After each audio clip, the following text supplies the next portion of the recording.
नमस्कार। आज गुरुवार और हमारे movement for secular democracy secular लोकशाही आंदोलन के वीकली मीटिंग में सबका स्वागत है। लास्ट टाइम हमने एयरप्लेन क्रैश का जो रिपोर्ट आया था, प्राइमरी रिपोर्ट, उसके बारे में डिस्कस किया था और वो रिपोर्ट के अंदर और भी रिपोर्ट आते जा रहे हैं और बहुत सारी बातें हैं, पर अभी वो वक्त नहीं है उसके बारे में डिस्कस करेंगे। ऐसे तो बहुत सारे इश्यूज है जिसके बारे में डिस्कस करना चाहिए। आज डॉवरी के कानून को लेके हमारे देश की सर्वोच्च अदालत ने जो गाइडलाइन जाहिर की है, वो भी एक विषय है सबके कंसर्न सिटीजन्स के बीच में डिस्कस करने का। पर आज हम बात बहुत एक इम्पोर्टेंट सब्जेक्ट पे करने वाले हैं। नेशनल एजुकेशन पॉलिसी 2020 जो आया, उसके तहत गुजरात कॉमन एडमिशन सर्विसेज, जिसको हम बोलते हैं जीकास, गुजरात के पूरे गवर्नमेंट की यूनिवर्सिटी जो है, वो यूनिवर्सिटी में एडमिशन जो सिस्टम है वो कॉमन होगी और उसका पोर्टल बनाया गया है जिसको जीकास पोर्टल हम बोलते हैं। और वो पोर्टल 2 साल से वो services Gujarat common admission services है कि डिसर्विसेज है, वो बहुत बड़ा सवाल है। आज गुजरात के सब स्टूडेंट्स इतने परेशान हैं, पता ही नहीं चल रहा है कहाँ एडमिशन मिला है, नहीं मिला है, नहीं मिला है तो क्यों नहीं मिला है, और अभी कहाँ मिलेगा कुछ बात नहीं होती है। और आज लास्ट एडवर्टाइजमेंट आया है उसका कि अभी स्टूडेंट जो है वो एडमिशन तय कर ले, खुद कंफर्म कर ले और फिर हमारी कोई रिस्पॉन्सिबिलिटी नहीं रहेगी। ऐसी एक बड़ी एडवर्टाइजमेंट भी आज आया है अखबारों में। तो ये जो गुजरात कॉमन एडमिशन सर्विसेज है, जिसको हम शॉर्ट में जिकास बोलते हैं, वो पोर्टल की जो कहानी है उसके बारे में हम बात कर आज सुनने के लिए इकट्ठे हुए हैं। और आज हमारे जो स्पीकर हैं वो खुद प्रिंसिपल है कॉलेज के, RH पटेल कॉलेज है अहमदाबाद में, और उसके प्रिंसिपल है वो 2006 से प्रिंसिपल है। और उन्होंने खुद ने ग्रेजुएशन और मास्टर डिग्री इंग्लिश लिटरेचर में किया है और लेक्चरशिप के बाद उन्होंने प्रिंसिपल की रिस्पॉन्सिबिलिटी निभाई है। और गुजरात स्टेट के प्रिंसिपल्स का जो एसोसिएशन है उसमें उन्होंने 2013 से 2023 तक जनरल सेक्रेटरी के रूप में काम किया है। मतलब उनको काफ़ी लंबा अनुभव है ये सब कॉलेज के स्टूडेंट्स का और कॉलेज के एडमिनिस्ट्रेशन के इश्यूज को लेके। और आज वो गुजरात स्टेट प्रिंसिपल्स एसोसिएशन है, उसके वाइस प्रेसिडेंट है और वो स्टूडेंट के इश्यूज पे बहुत कंसर्न रखते हैं। वो हमारे all India save education committee के जितने प्रोग्राम होते हैं, जिसके भी ऑल इंडिया प्रेसिडेंट हमारे MSD के कन्वीनर है, प्रकाश भाई शाह ही कन्वीनर है। जो हमारे MSD के हैं वही ऑल इंडिया प्रेसिडेंट भी है all India save education committee के। तो all India save education committee ने जितनी मुहिम की अहमदाबाद और गुजरात में, उसमें अय्यर साहब बहुत एक्टिवली पार्टिसिपेट किए और वो बहुत कंसर्न है। उनका कंसर्न है कि एजुकेशन है वो आज कहाँ पे पहुंच गया है, वो स्टूडेंट्स के रीच से बाहर चला गया है। बहुत सारे प्रश्न सवाल है। कमर्शियलाइजेशन तो है ही एजुकेशन का, पर एडमिनिस्ट्रेटिव जो चल रहा है केओस, उसके कारण भी आज स्टूडेंट के बहुत दिक्कत हो रही है। हर रोज अखबारों में ये बात आती है, ऐसा नहीं है कि नहीं आती है। जो 2-4 दिन पहले ही हम एक अंग्रेजी अखबार ने काफी बड़ा डेटा दिया था कि बहुत मेजोरिटी ऑफ स्टूडेंट्स एडमिशन के बिना ही रह गए हैं। उसका क्या कारण है वो समझ में नहीं आता है। सीट्स है कॉलेजेस में, ऐसा नहीं कि सीट्स नहीं है, ये सीट्स की अनअवेलेबिलिटी की सवाल नहीं है, सीट्स है पर स्टूडेंट को एडमिशन नहीं मिल रहा है। ये इंजीनियरिंग सीट का जो प्रॉब्लम है वो अलग है। ये जो है ह्यूमैनिटीज और कॉमर्स और साइंस के, मतलब बेसिक जो जिसको हम graduation degree, under graduate degree जो बोलते हैं, उसमें ये जो क्राइसिस है उसके बारे में आज बात करेंगे। प्रिंसिपल अय्यर साहब को मैं रिक्वेस्ट करती हूँ अपनी बात रखने के लिए। आप आज आए हमारे इनविटेशन पे करके, बहुत बिजी शेड्यूल में टाइम निकाल के। MSD की ओर से मैं आपका धन्यवाद करती हूँ।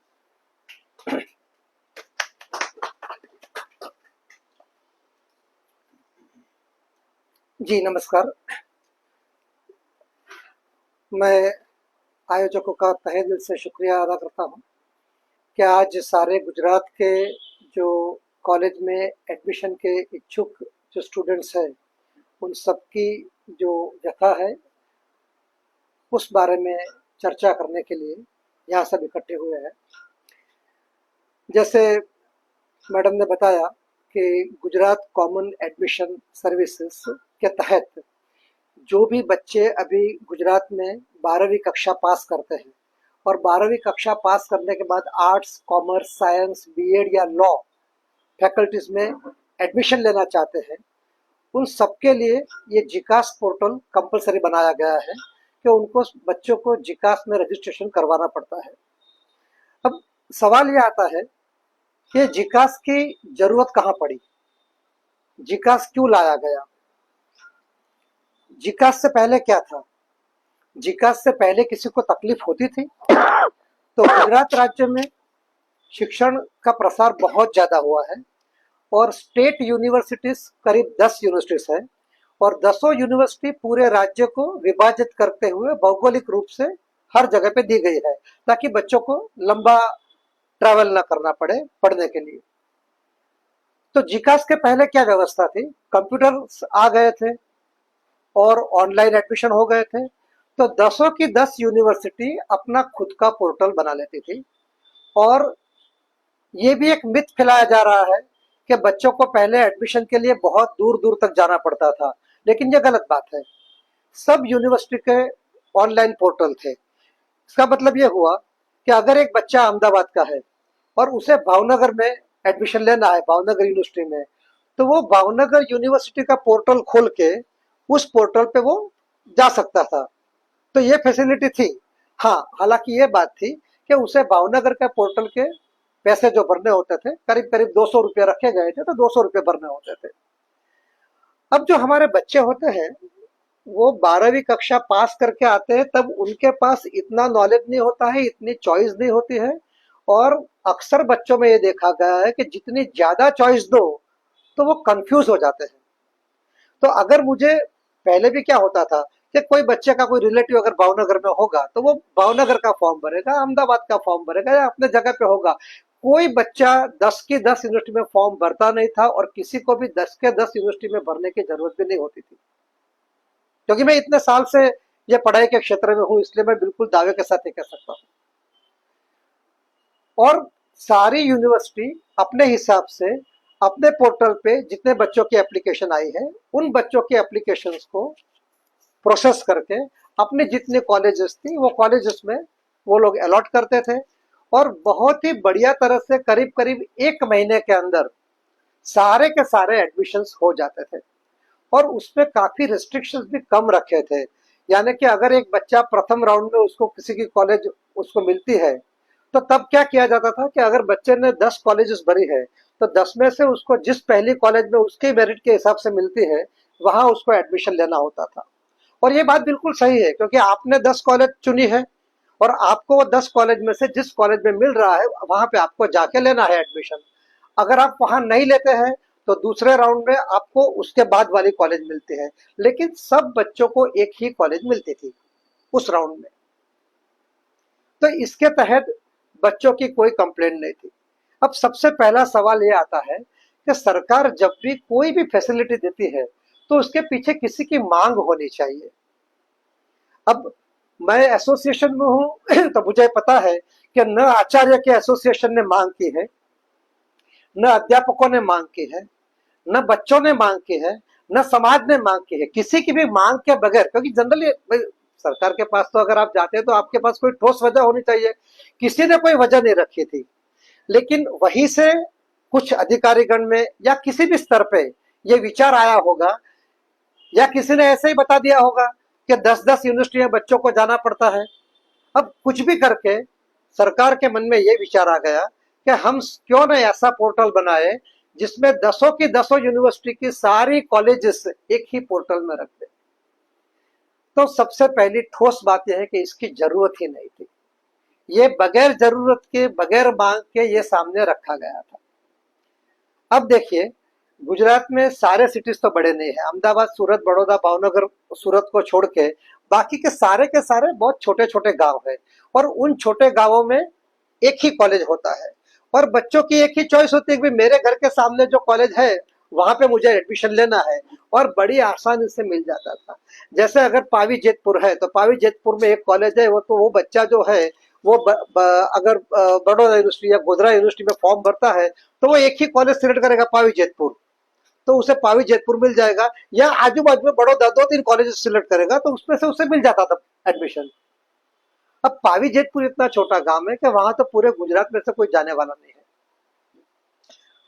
जिकास की वजह से क्या हुआ कि अब ऐसा हो गया कि 10 की 10 यूनिवर्सिटी जुड़ गई। उसका मतलब हुआ कि करीब करीब 3,000 से 4,000 कॉलेजेस जुड़ गई। अब जब बच्चा मान लो फॉर्म भरने जब जाता है जिकास में रजिस्ट्रेशन करने के बाद, उसके सामने 3,000 कॉलेजेस खुली होती है। आप ही समझ लीजिए कि 3,000 कॉलेज। अब मैं तो कहता हूँ चलिए कॉलेज का तो बहुत महत्व है, 3 साल की पढ़ाई का सवाल है। अगर मुझे सूरत में एक होटल में एक रात ठहरना है और अगर मुझे मेरे सामने 1,000 होटल्स का लिस्ट आ जाता है तो मैं नहीं चुन पाऊंगा, क्योंकि मुझे पता नहीं कि कौन सी होटल कहाँ पे है, वेज है नॉन वेज है, कैसा एरिया है, वहां जाने के लिए सुविधा है या नहीं है, यह कुछ पता नहीं होता है। सिर्फ कॉलेज का नाम होता है और उसमें एक कोर्स चलता है। अब इतने पैसे 12वीं कक्षा का बच्चा कैसे जजमेंट ले सकता है? उसे आर्ट्स करना है तो पावी जेतपुर वाला जो लड़का होता है वो पावी जेतपुर को नंबर 1 देगा और बहुत सारे कॉलेज को देगा। दूसरी बात, हमारे बच्चों में ये तकलीफ है कि बच्चों में इतनी अभी तक कंप्यूटर की लिटरेसी नहीं आई होती है। शहर के बच्चों में होती है, छोटे गांवों के, और बड़ी ज्यादा से ज्यादा कॉलेजेस हमारे यहाँ छोटे गांवों में है, तो उन बच्चों को इतनी कंप्यूटर लिटरेसी नहीं आती है। वेबसाइट जो बनाई जाती है वो लैपटॉप के इसके पीसी के साइज के हिसाब से बनाई जाती है, और मोबाइल में जब ऐप खोलते हैं तो सारे के सारे ऑप्शंस तक नहीं दिखते हैं। बच्चों को ये भी नहीं पता होता है कि अगर मैं थोड़ा खिसाऊंगा तो मुझे ये ऑप्शन मिलेगा। तो वो क्या करता है, डायरेक्टली चला जाता है साइबर कैफे वाले के पास। हमें लगता है कि 10 यूनिवर्सिटी में मान लीजिए एक बच्चे को भरना है तो 3,000 रुपया जाएगा, उसकी बजाय यहाँ पे उसको 300 रुपये में काम हो गया। लेकिन 300 रुपये में काम नहीं होता है। 300 तो उसे भरने होते हैं, लेकिन साइबर कैफे वाले के पास जाके 100-150 रुपये भरने पड़ते हैं, जहाँ पे उसको उसकी सिग्नेचर स्कैन करनी होती है, फोटोग्राफ स्कैन करना होता है, ये सब अपलोड करना होता है। नॉट ओनली दैट, वो जो फोटोग्राफ या सिग्नेचर होती है उसकी एक पर्टिकुलर साइज होती है, 50 MB में, 50 KB में करना होता है। तो ये सब मतलब ऑनलाइन जाके उसको कॉम्प्रेस करना, ये सब बच्चे के बस की बात नहीं है।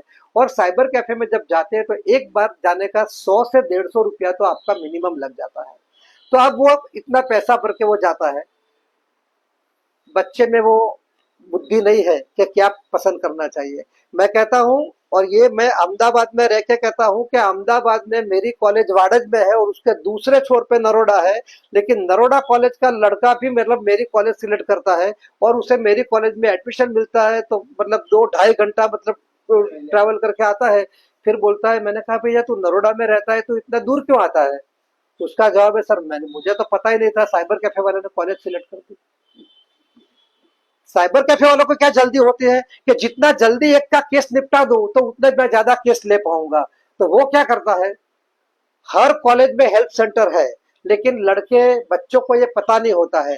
बच्चों के लिए सारी कॉलेज का नाम तभी खुलता है कि जब वो जिकास में जाता है, और जिकास में जाने के लिए वो जाता है साइबर कैफे वाले के पास। तो उसे ये भी नहीं पता होता है कि भी इतनी कॉलेज में गवर्नमेंट ने अच्छा काम किया है, कॉलेजेस में हेल्प सेंटर रखे हैं, लेकिन हेल्प सेंटर में 10 बच्चे जाते हैं तो उसके सामने साइबर कैफे में 100 बच्चे जाते हैं, और वो लोग एकदम जल्दी से ये पूरा कर देते हैं। तो ये एक दिक्कत होती है बच्चों को फॉर्म भरने की। मतलब उन बच्चों को दिक्कत होती है जिनको मतलब अपनी ही घर के सामने कॉलेज में एडमिशन लेना है, उसे भी मतलब पूरी कंपटीशन का सामना करना पड़ता है। तो ये एक सबसे बड़ी गलत बात है। दूसरी बात, चलिए अब ये मान लीजिए उन्होंने फॉर्म भर दिया। अब फॉर्म भरने के बाद जो कॉलेज अलॉट होती है, इस साल सबसे बड़ी दिक्कत इसमें हुई है कि हर बच्चा 25 कॉलेज सिलेक्ट करता है, और जो अपर मेरिट वाले लड़के होते हैं, जैसे मान लीजिए कि जिसको 75% है और नेचुरली उसने 16-17 कॉलेजेस पसंद की होगी, तो परसेंटेज अच्छे हैं उसके, तो उसको 17 कॉलेज में एडमिशन दिया जाता है। ये आप मान नहीं सकते। उस बच्चे को 17 कॉलेज के ऑफर लेटर जनरेट होते हैं जो ऑनलाइन होते हैं, जो कॉलेज के द्वारा होते हैं। कॉलेज को अपने पोर्टल में लॉगिन करके उसको ऑफर लिस्ट जनरेट करना होता है। तो एक बच्चा होता है, वो अगर लॉगिन करता है तो उसके सामने 17 कॉलेजेस खुल जाती है कि आपको ये 17 कॉलेज में एडमिशन मिला है।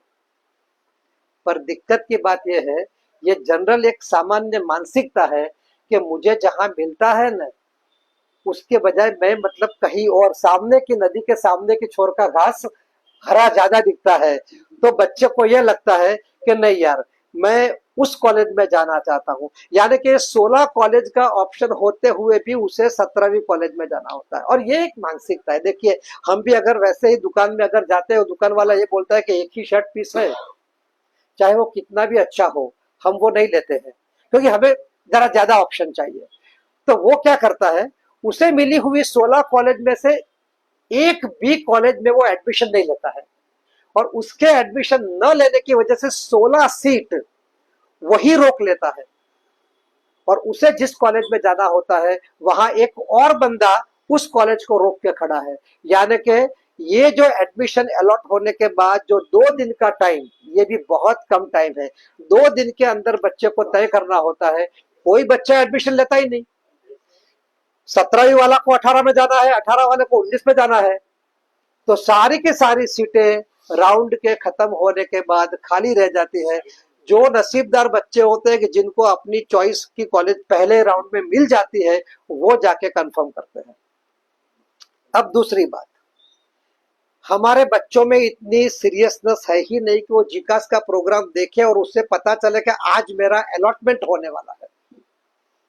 यानी कि हो सकता है कि उसके गले में वरमाला पहनाने हाथी आ भी गया, लेकिन तब वो कहीं पे और मतलब देख रहा होता है, तो उसे पता ही नहीं चलता कि भाई मुझे तो मेरी चॉइस की कॉलेज मिल गई थी। अब कंप्यूटर में तो दिमाग नहीं होता है, वैसे बहुत दिमाग होता है, पर फीलिंग्स तो होती नहीं है। तो वो जो 48 घंटे में उसे मिली हुई कॉलेज में वो एडमिशन कंफर्म नहीं करता है, तो कंप्यूटर ये समझ लेता है कि इस बंदे को इस कॉलेज में जाने में इंटरेस्ट नहीं है, जबकि उसको सबसे ज्यादा इंटरेस्ट उसी कॉलेज में था। अब क्या होता है, अब दूसरे राउंड में उसको वो कॉलेज नहीं मिलेगी और दूसरी कॉलेज मिलेगी। यहाँ पे एक मॉडिफिकेशन करने की सच में जरूरत थी। एक मॉडिफिकेशन का यहाँ पे एंट्री पॉइंट होना चाहिए था कि जिस बच्चे ने अगर मिस कर दिया हो तो वो दोबारा अपनी उसी कॉलेज को अपने लिए सिलेक्ट कर सकता है, लेकिन ये राउंड नहीं दिया था। अब वो बच्चा क्या करता है, वो दूसरे सीनियर्स के पास जाता है। तो सीनियर्स क्या कहते हैं, तू चिंता मत कर, अब तू एक भी कॉलेज मत सिलेक्ट कर, थक हार के गवर्नमेंट तुझे अंत में ये वाली कॉलेज देगी, मतलब अब तू कहीं पे मत जा।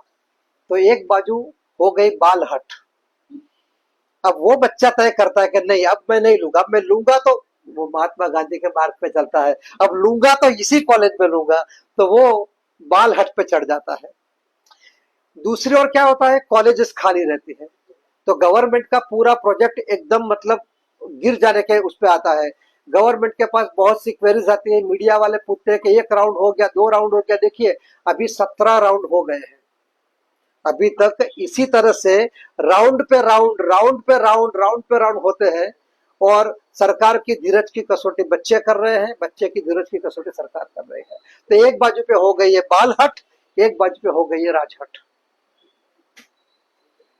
इसका बीच में से कोई रास्ता नहीं निकलता है। और ये मुझे बहुत दुख होता है, शिक्षण शास्त्रियों को दुख होता है, क्योंकि समय व्यतीत होता है इसमें।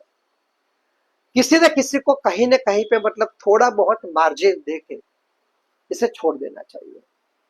अब परिस्थिति ये हुई है, अभी तक करीब करीब 42% कॉलेजेस, 42% कॉलेजेस खाली है। यानी कि कॉलेजेस में 42% सीट खाली है, और जिन बच्चों ने अप्लाई किया है उनमें से करीब करीब 46% बच्चों को एडमिशन नहीं मिला है। यानी कि बच्चे बगैर कॉलेज के तड़प रहे हैं, कॉलेज वाले बच्चों का इंतजार कर रहे हैं। कॉलेज में जितने बच्चे आ चुके हैं वो कहते हैं हमारी पढ़ाई शुरू करो। टीचर्स को टेंशन रहता है कि भाई तुम्हारी शुरू करेंगे, फिर नया लॉट जब आएगा तो उसका क्या करेंगे, उसको दोबारा पढ़ाएंगे। तो ये वाली एक दिक्कत पे आके बात रुक गई है। तो जो मैडम ने भी बताया कि सरकार ने जाहिरात की है वो अच्छी की है भाई। आखिर में सरकार ने ये सोच के किया कि आज आपको एडमिशन जहाँ पे दिया गया है उसमें ले लीजिए, अगर उसमें नहीं लेंगे तो हमारी जिम्मेदारी नहीं है। अब ये जो वाक्य है ना, हमारी जिम्मेदारी नहीं है, ये बहुत सेंसिटिव वाक्य है। तो फिर किसकी जिम्मेदारी है? ये बच्चे क्या पढ़ाई के बगैर रहेंगे? हालांकि मतलब ये एक साइकोलॉजिकल टेक्निक हो सकती है, लेकिन ऐसे नहीं कर सकते हैं। मतलब आप अपने खुद के बच्चों को सजा दे सकते हैं, लेकिन उतनी भी सजा नहीं होनी चाहिए उसे कि भी उसके पूरे साल बिगड़ जाए या ना पढ़ सके। तो ये एक दिक्कत ऐसी आ गई है। एक दूसरी दिक्कत जो पहले नहीं थी और ये जिकास में डाली गई है, मैं ये भी कहना चाहूंगा कि जिकास में जितने भी सारे मतलब परिवर्तन किए जा रहे हैं उसमें कहीं पे भी कॉलेज के प्राचार्य को विश्वास में लिया नहीं जा रहा है। यानी कि ये जो जिकास के सारे निर्णय जो लिए जा रहे हैं वो ऐसे लोग ले रहे हैं जिन्होंने खुद खेत में काम नहीं किया है, और एसी ऑफिस में बैठ के खेती कैसे करनी चाहिए उसकी सलाह मशवरा वो लोग दे रहे हैं। अब हमें पता चलता है कि हल कैसे चलाना होता है, पानी कहाँ से आता है, पानी कैसे निकलता है, ये चीजें हमें पता होती है क्योंकि हम कॉलेज में डे टू डे बच्चों को फेस कर रहे हैं। आज मेरी कॉलेज में 250 जगह खाली है और मेरे पास एक ऐसा लिस्ट है, क्योंकि जो बच्चे आते हैं हम उनका लिस्ट बना देंगे, तुझे यहीं पे लेना है तो तू अपना नाम और मोबाइल नंबर लिखवा जा, अगर खुलेगा तो हम तुझे कांटेक्ट करेंगे। तो अब वो 125 बच्चे बार बार आते हैं, हम उनको एडमिशन दे नहीं पा रहे क्योंकि उनका ऑफर लिस्ट जनरेट नहीं हो रहा है, और हम उन्हीं को एडमिशन दे सकते हैं जिनका ऑफर लिस्ट जनरेट हुआ हो, और जिनका ऑफर लिस्ट जनरेट करते हैं वो बच्चे आते ही नहीं कॉलेज में क्योंकि उन्होंने कहीं और इंतजाम करके रखा है। तो ये जो चीज है, अब ये चीज में एक नई चीज ऐसी डाली गई है कि बच्चे अपना एडमिशन खुद कैंसिल कर सकते हैं। इसका मैं बहुत बहुत विरोधी हूं। पहले ऐसा होता था, पहले भी कैंसिल तो करते थे बच्चे, नहीं करते थे ऐसा नहीं था, लेकिन पहले क्या था कि अगर बच्चे ने मेरे कॉलेज में एडमिशन ले लिया है तो उसे कैंसिल करने के लिए मेरे कॉलेज में आना पड़ेगा, और मैं पोर्टल पे पहले कैंसिल करूंगा फिर वो कहीं और जा सकता है। तो इसमें क्या एक proper counselling through justified person हो सकता था कि हम बच्चों को पूछ सकते बेटा क्यों कैंसिल करवाना है। अगर वो बोलता है कि साहब मैं नरोड़ा रहता हूँ, मैं एक बार आया था लेकिन मुझे बहुत दिक्कत हो रही है, तो ठीक है बेटा तो मैं तेरा कैंसिल कर देता हूँ। कई बार बच्चे क्या बोलते हैं कि मेरा दोस्त यहाँ पे ले रहा है, मुझे ये हो रहा है, तो मतलब इतनी फालतू चीजें, इतने फालतू रिजल्ट लेके आते हैं तो हम मना कर देते हैं कि नहीं भाई ऐसा तो नहीं हो सकता है मतलब। तो फिर वो पढ़ने लगता था, बच्चों को मिसगाइड किया जाता था। ये सब के साथ साथ हमें एक चीज ये भी नोट करनी चाहिए कि गुजरात में 104 प्राइवेट यूनिवर्सिटीज है, और हर एक 104 यूनिवर्सिटीज प्राइवेट यूनिवर्सिटीज है, और हर यूनिवर्सिटी में कई सारी सेल्फ फाइनेंस कॉलेजेस हैं। प्राइवेट यूनिवर्सिटी और सेल्फ फाइनेंस कॉलेज के लिए तो जितने बच्चे ज्यादा होंगे उसी के हिसाब से उनका मुनाफा होगा। तो सेल्फ फाइनेंस कॉलेज वाले जो होते हैं और प्राइवेट यूनिवर्सिटी वाले होते हैं वो ऐसे बच्चों को भ्रमित भी करते हैं। और ठीक है मैं करता हूँ, देखिए हर आदमी को तो दोनों साइड पे पीठ नहीं दी गई होती है, आगे पेट होता है तो पेट के लिए आदमी कुछ तो कुछ करेगा। तो वो भी लोग करते हैं, वो बच्चों को भ्रमित करते हैं, वो कहते हैं कि भाई इसमें तो बहुत लंबा टाइम चलेगा, नहीं आएगा, तुम बेहतर है कि इसमें ले लो, हमारे यहाँ आ जाओ। तो ये तो होता है, ये होता है, ये जरा एजुकेशन में नहीं होना चाहिए लेकिन ये हो रहा है, और इससे कोई मना नहीं कर सकता है, ये हो रहा है। तो कई सारे बच्चे प्राइवेट यूनिवर्सिटी में, और प्राइवेट यूनिवर्सिटी में बहुत ज्यादा फीस होती है। हमारी गवर्नमेंट ग्रांटेड कॉलेज में एक सेमेस्टर की फीस 600 रुपया होती है, वहां पे एक सेमेस्टर की फीस 23,000, 18,000, 27,000, 60,000 तक होती है। तो फिर कई बार ऐसा होता है कि बच्चे वहां पे चले जाते हैं, फिर पिताजी माताजी को लोन लेने पड़ती है और कई सारे और दिक्कतें आती हैं। तो इस बार ऐसा है कि बच्चा खुद एडमिशन कैंसिल कर सकता है। इसलिए दिक्कत मेरे साथ मतलब आचार्य के साथ ऐसी होती है कि मैं जब रात को सोता हूँ तो मैं ये संतोष लेकर सोता हूँ चलो कोई बात नहीं 145 बच्चे तो है अपने पास। सुबह में उठ के पोर्टल देखता हूँ तो बताता है 117 ही है, 28 बच्चों ने रात में कैंसिल कर दिया। अब ये जो 28 बच्चे हैं वो फिर बाजार में घूमने फिरने लगते हैं। 3 दिन के बाद फिर हमारे पास आते हैं, सर मैंने गलती से कैंसिल कर दिया था, लेकिन मुझे तो यही चाहिए, अब मैं नहीं दे सकता हूँ उसे एडमिशन क्योंकि उसने कैंसिल कर दिया। सो इतनी सारी चीजें। अब हमने इसी बारे बात में लेके जिकास पोर्टल से बात की कि भाई ये जिकास वाले जो है, तो उनका ये कहना है कि देखिए अय्यर साहब, हम तो क्या, हमारे पास जितना डेटा आता है वो डेटा में से जो जो यूनिवर्सिटीज बच्चों ने मांगी है, हम यूनिवर्सिटीज को डेटा देते हैं। इसमें अब हमारी कोई जिम्मेदारी नहीं बनती है। हमने यूनिवर्सिटी को दे दी है और यूनिवर्सिटी को अपने सॉफ्टवेयर पे, यानी कि जिकास के द्वारा दिए गए सॉफ्टवेयर पे पूरा प्रोग्राम रन करके आपको ये करना होता है। तो यूनिवर्सिटी वाले से पूछते हैं तो वो कहते हैं कि हम जिकास की गाइडलाइन को तोड़ नहीं सकते, हमारे पास बच्चे तो आ गए हैं। तो अब हमारे पास बच्चे आ गए हैं और दूसरी यूनिवर्सिटी बच्चे गए हैं। एक ही बच्चे का नाम अगर 2 बार गया हुआ हो तो वो बच्चा अगर वहां पे एडमिशन लेता है तो यहाँ फिर वो एडमिशन नहीं लेगा। लेकिन हमें तो यही चिंता रहती है, तो हम तो उसका ऑफर लेटर जनरेट करते ही जाएंगे, बार बार करते जाएंगे। तीसरी एक बात, हालांकि ये तो जिकास के भी ध्यान के बाहर जा सकती है, लेकिन आ, ये भी एक बात थोड़ी गलत हुई है कि बच्चे अगर दूसरा मोबाइल नंबर और दूसरा ईमेल आईडी यूज करे तो दूसरा रजिस्ट्रेशन भी कर सकते हैं। ये एक बार जो रखना चाहिए था, ये बार नहीं रखा गया है। इसकी वजह से कई सारे प्रॉब्लम्स आ सकते हैं, कई सारे फ्रॉड भी हो सकते हैं। एक बच्चा भावनगर में बीकॉम कर रहा है और एक वही बच्चा अहमदाबाद में बीए भी कर रहा है, तो ये हो सकता है, technically it is quite possible. और आजकल के जो कॉलेजेस में है वो प्रेजेंस इतनी कंपलसरी करना बहुत बहुत मुश्किल हो गई है। और बच्चों को कॉलेज में आते हुए करना, शायद उसके लिए तो एक पूरा अलग सेशन रखना पड़ेगा, क्योंकि वो एक बहुत बड़ी दिक्कत की बात है कि बच्चे कॉलेज में नहीं आ रहे हैं। तो वो वाली बात की वजह से जिकास वाला पोर्टल जो है उसमें बहुत सारा वक्त जाया होता है और ये इतना सारा वक्त बिगड़ता है इसमें। और बच्चों का कैंसलेशन का राइट आज भी है, तो बच्चे आज भी मतलब नई कॉलेज पसंद कर सकते हैं। लेकिन हालांकि अब मुझे लगता है कि आज अब 2-3 दिन में ये निर्णय लिया जाएगा कि इसका कुछ ना कुछ हल निकालना पड़ेगा। तो हल क्या निकाल सकते हैं, क्योंकि मैंने अक्सर देखा है कि लोग समस्या के बारे में बहुत ज्यादा बातें करते हैं और सुझाव भी बहुत देते हैं कि ये करना चाहिए, वो करना चाहिए, लेकिन जो करना चाहिए वो करना भी, करने की कोशिश भी तो करनी होती है। कहीं ना कहीं सरकार को भी इसमें आगे होना होगा। हमसे, हमारे एसोसिएशन से जो मशवरा मांगा गया था कि ये जिकास को सुधारने के लिए क्या क्या करना चाहिए, मेरा निज का खुद का मानना है कि क्या क्या नहीं करना चाहिए, बहुत ज्यादा ऑप्शंस नहीं है, इसे बंद कर देना चाहिए। जिकास का क्या क्या मतलब, इतने सारे कुछ आपको चेंजेस करने की जरूरत नहीं है, इसे बंद कर दीजिए।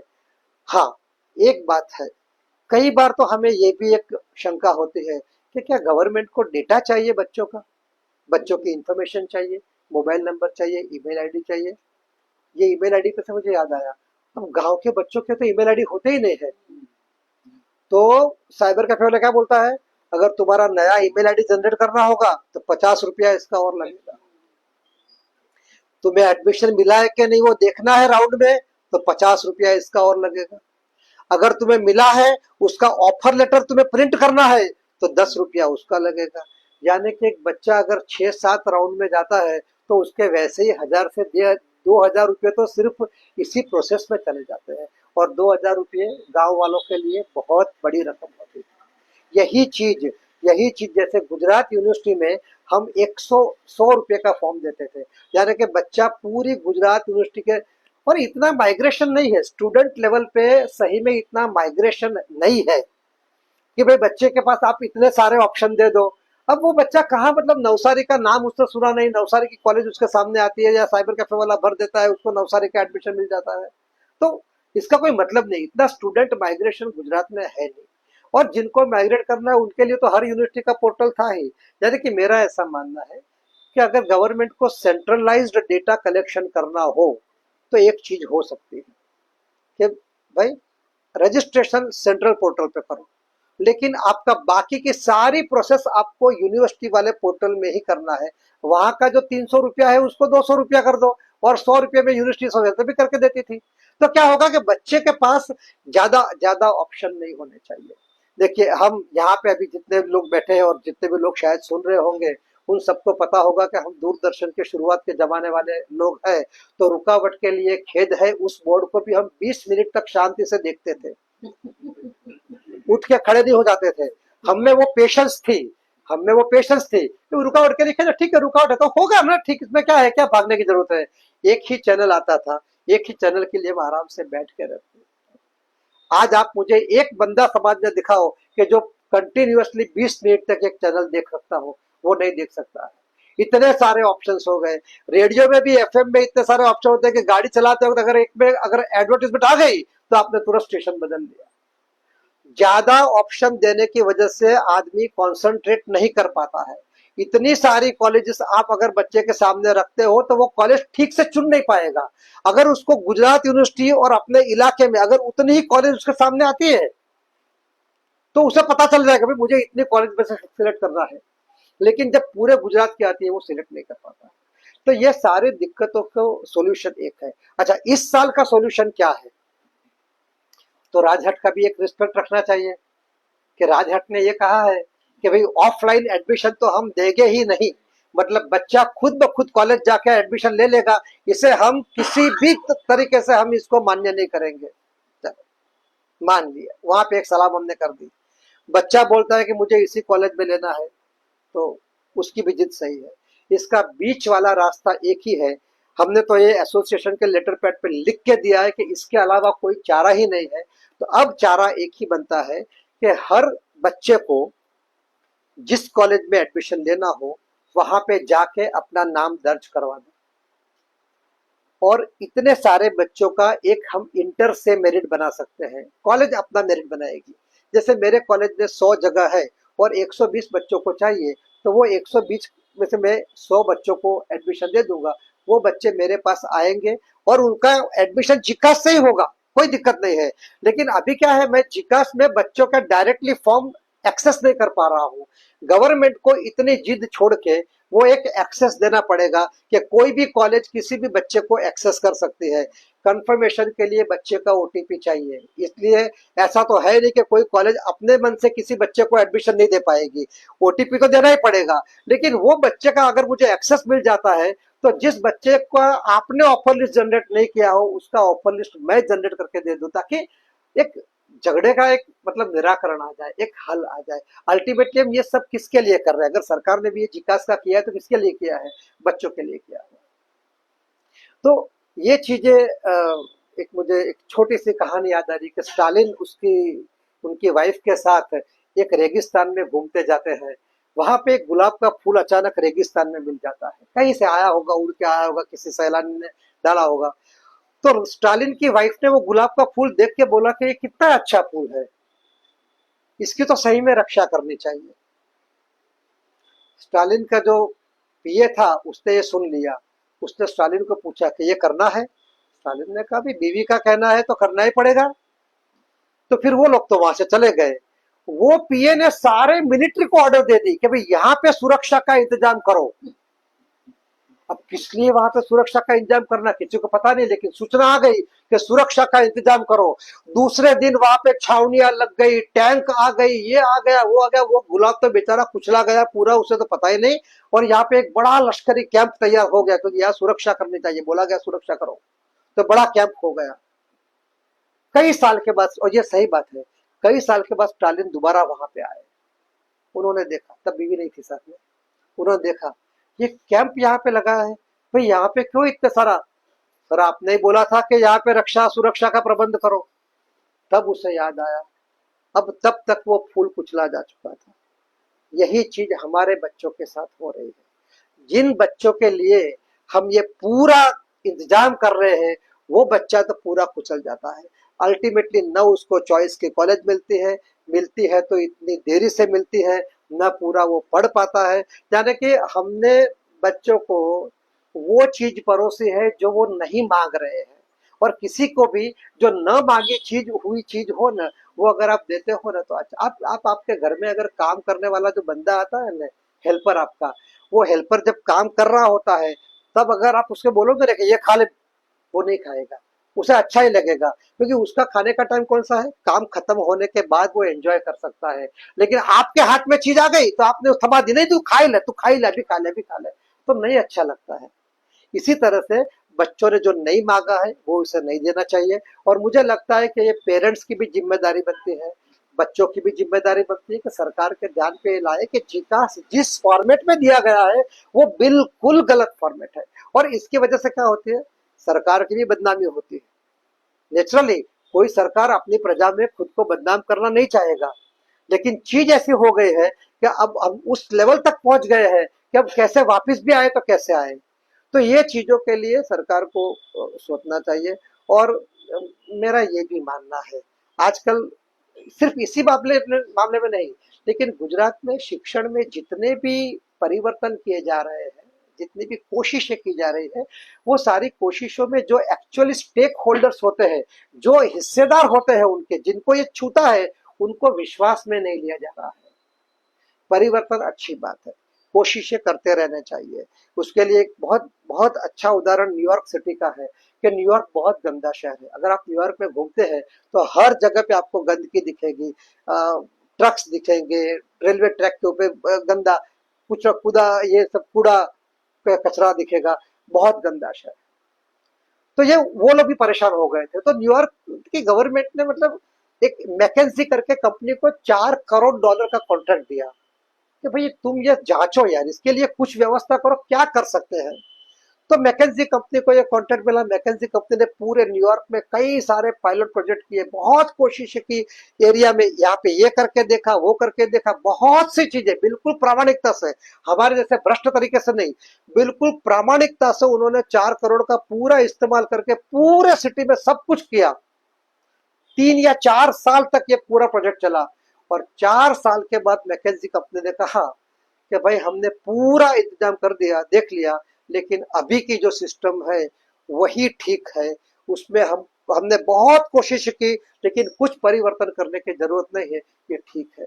तो सरकार ने भी ये मान लिया कि ये ठीक है। ये एक अपना दिल खुला होना चाहिए, अपना दिमाग खुला होना चाहिए। अगर लगता है कि परिवर्तन करने का है, लेकिन परिवर्तन से अगर प्रॉब्लम आती है तो हमें विड्रॉ कर लेना चाहिए कि ठीक है, हम गए, कोशिश की, नहीं हो रहा है, ये जो चल रहा है वो ठीक ठाक है, लेकिन अभी हमारे पास का हमारा एक प्रेस्टीज इश्यू बन जाता है। शिक्षण मंत्री जी कहते हैं कि नहीं नहीं, जिकास क्यों सक्सेसफुल नहीं होगा, यानी कि हर हालत में हम बच्चों को इंजेक्शन देके ही रहेंगे, ये बात गलत है। ये बात गलत, बच्चा गोली लेने के लिए तैयार है, उसे गोली दे दो, गोली से अच्छा हो जाएगा, तो फिर इंजेक्शन आप जबरदस्ती को देना चाहते हो। लेकिन आप ये कहना चाहते हो कि हमारे पास इंजेक्शन आया है, हम लाए हैं, तो अब इसको देके ही छोड़ेंगे। ये जो पॉइंट है, ये अच्छी बात नहीं है। मैं ये कहना, ये इतना विचार, जो अभी पूरी जो सिचुएशन है उसका मैंने पूरा एक जायजा लेके आपके सामने रखा है। और इस विषय में आपको जो भी सवालात पूछने हो या आपके पास कोई सुझाव हो तो मैं स्वागत करता हूँ इन सुझावों का, इन चर्चा का। और जिन प्रेक्षकों ने अपने घर में बैठ के ये चीजें देखी होगी वो भी शायद सोचेंगे। देखिए ये मामला है न, किसी एक का नहीं है। आप ये नहीं कह सकते कि भाई मेरा बच्चा, तो मेरे बच्चे ने पढ़ाई कर ली, अरे आपका पोता कल पढ़ेगा। हर ये शिक्षण एक ऐसी चीज है जो हर बंदे को, समाज के हर आदमी को ये छूने वाला बात है। मतलब कोई ये नहीं कह सकता है कि भाई चलो मेरा क्या, मुझे कोई फर्क नहीं पड़ता है, ये चीज नहीं है। फर्क इसलिए पड़ता है कि अगर वो बच्चा सही ढंग से नहीं पढ़ा, उसने सही पढ़ाई नहीं की, उसने सही सामाजिकता प्राप्त नहीं की, तो वो कल जाके गुंडा भी बन सकता है, वो कल जाके चोरी भी कर सकता है। और वो जब चोरी करने निकलेगा ना, तो वो आपका घर है या किसी का घर है वो नहीं देखेगा। मीन्स समाज को अगर सशक्त करना है तो शिक्षण का व्याप जितना ज्यादा बढ़ाओ, जितना अच्छी तरह से बढ़ाओ। आदमी कुछ नहीं, अगर जॉब भी नहीं करेगा लेकिन शिक्षित होगा तो उसे कम से कम ये तो पता चलेगा, अगर वो कॉलेज में आता जाता रहेगा तो बाहर बहनों के साथ कैसे बिहेव करना चाहिए। आप देखिए जहां जहां पे ब्रूटल रेप्स हुए हैं, तो ब्रूटल रेप्स किसने किए हैं, अनपढ़ लोगों ने किए हैं, क्योंकि उनको कभी भी ये सामाजिकता सिखाई नहीं गई है कि भाई लेडी के प्रति आप कैसे मान से रखना चाहिए। तो कम से कम कॉलेज में अगर जाएगा, पढ़ेगा, तो ये चीजें तो सीखेगा। हम कम से कम एक स्वस्थ नागरिक को तो पैदा करेंगे, और वो स्वस्थ नागरिक भविष्य के भारत के लिए पैदा हो, वो देखने की जिम्मेदारी न सिर्फ शिक्षण विभाग की है, सरकार की है, लेकिन हम सबकी है। Thank you very much.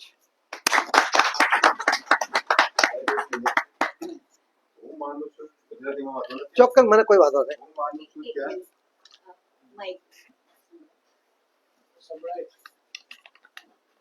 મને સંભળાશે પણ ક્યાં નહીં સંભળાય.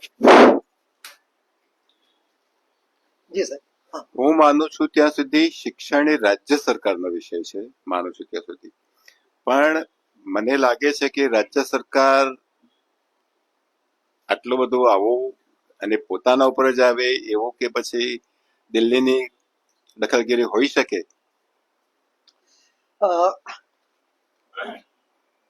જો આપણે નીતિ વિષયક બાબતો કહીએ તો યુજીસી એ સિદ્ધાંતો ઘડે છે.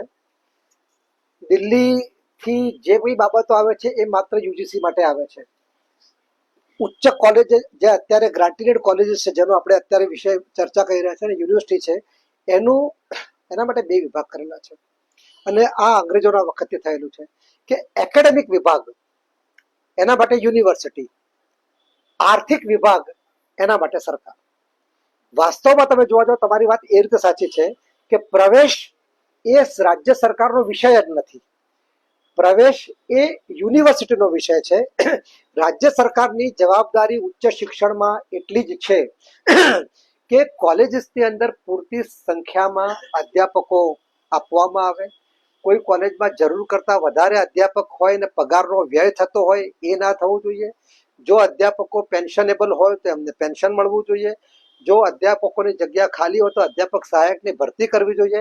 વાસ્તવમાં પ્રવેશ એ રાજ્ય સરકારનો વિષય નથી. અને દિલ્હીની જે ભૂમિકા એટલે કે કેન્દ્ર સરકારની ભૂમિકા છે ને, એ તો યુજીસીની ગાઈડલાઈન આપીને પછી એ છૂટી થઈ જાય છે. બાકી શિક્ષણ ચલાવવા માટે યુનિવર્સિટી છે, એટલે પ્રવેશ કોર્સ બધું યુનિવર્સિટી નક્કી કરે છે. એટલે આ બધું આવે છે અલ્ટિમેટલી યુનિવર્સિટી દાયરામાં આવે છે. એટલે યુનિવર્સિટીએ પોતાની સ્વાયત્તતા ઊભી કરવી જોઈએ અને એમ કહેવું જોઈએ કે ભાઈ આ અમારો મામલો છે, રાજ્ય સરકાર એમાં મહેરબાની કરીને દખલ કરે નહીં. પણ હવે એ વસ્તુ શક્ય નથી બનતી, કેમ કે યુનિવર્સિટીના કુલપતિ એ રાજ્ય સરકાર દ્વારા આવેલા હોય છે, રાજ્ય સરકારની કૃપાથી આવેલા હોય છે, રાજ્ય સરકારને વિનંતી કરીને આવેલા હોય છે. એટલે આ હોવાના કારણે શું થાય છે કે કુલપતિને પણ એવો ડર લાગતો હોય છે કે ભાઈ રાજ્ય સરકારને નારાજ ના કરી શકાય. એટલે આના કારણે, બાકી પ્રવેશ એ રાજ્ય સરકારનો વિષય છે જ નહીં. અને એવી જ રીતે કહું કે ગુજરાતમાં કેસીજી કરીને સંસ્થા ખોલવામાં આવી છે, અને અભ્યાસક્રમો પણ કેસીજી નક્કી કરવા જઈ રહ્યું છે અથવા નક્કી કરે છે. ન્યૂ એજ્યુકેશન પોલિસી પણ કેસીજીના દ્વારા અમલમાં મૂકવામાં આવેલી છે. આ બધી જ વસ્તુઓ ખરેખર યુનિવર્સિટીના દાયરામાં આવે છે. પણ હવે એવું થઈ રહ્યું છે કે યુનિવર્સિટીનું કામ સરકાર પોતાના હસ્તક લઈ રહી છે. એ કેમ લઈ રહી છે એનો ખ્યાલ નથી.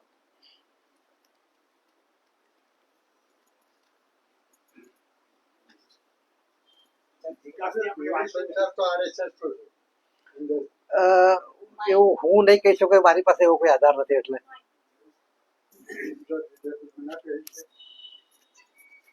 જીકાસ વિશે આપ જે વાત કરી એ પ્રમાણે હું માનું છું હમણાં લેટેસ્ટ જે ભરતી થઈ રહી છે એમાં મેં પોતે અનુભવ્યું છે કે વિદ્યાર્થી ધારો કે ગુજરાત યુનિવર્સિટી બીજી યુનિવર્સિટીની લગભગ બે પાંચ કોલેજો એને સિલેક્ટ કર્યો, બરાબર.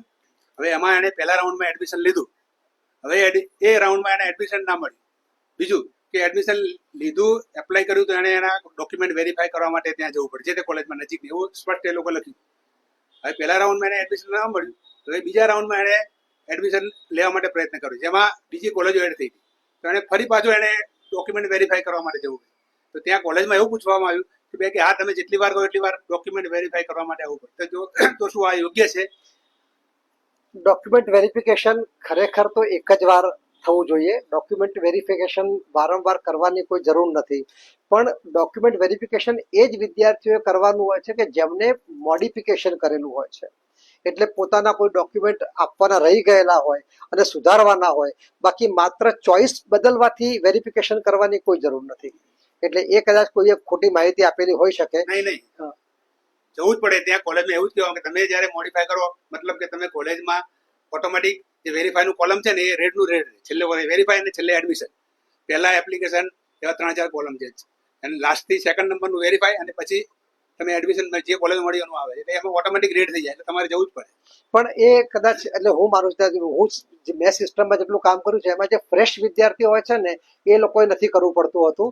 પણ માનો કે કોઈ પણ ચોક્કસ કેટેગરીના વિદ્યાર્થી હોય અથવા તો પછી વિદ્યાર્થી જૂનો અગાઉ પાસ થયેલો હોય એના માટે જ હોય છે. ફ્રેશ વિદ્યાર્થી ખાલી માત્ર ચોઈસ બદલે તો આ મારે કદાચ કોઈ કોલેજો ખોટી માહિતી બાકી અમારા પોર્ટલમાં અમારા ત્યાં અમે વેરિફિકેશન માટે ફરજિયાત મોકલતા નથી.